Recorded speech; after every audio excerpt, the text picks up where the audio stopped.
তোক যে মই গৰুৰ ওপৰত ৰচনা এখন লিখিবলৈ কৈছিলোঁ, লিখিছ?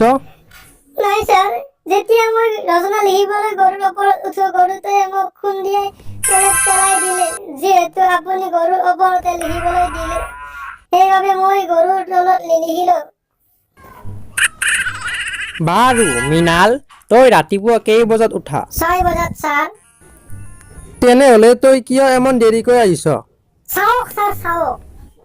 এতিয়াও যে 6টা বাজি আছে। হয় ছাৰ, সদায় 6টা বাজি থকাৰ বাবে মই বেটাৰী নভৰাও, নহ'লে উঠোতে দেৰি হ'ব। মৃণাল, কোৱাচোন, দোকানত পোৱা সেই আমুল তাজা গাখীৰ ভালনে আমাৰ গৰুৰ গাখীৰ ভাল? ছাৰ, আমুল তাজা সকলোতকৈ ভাল, কাৰণ টিভিত দেখুৱাই থাকে আমুল তাজা সমস্যা আছে। শেষত মই এটা কথাই ক'ম, ভিডিঅ'টো চাই যদি ভাল লাগিছে, তেনেহ'লে আপোনালোকে এই ভিডিঅ'টো লাইক কৰক, কমেণ্ট কৰক, ছাবস্ক্ৰাইব কৰক।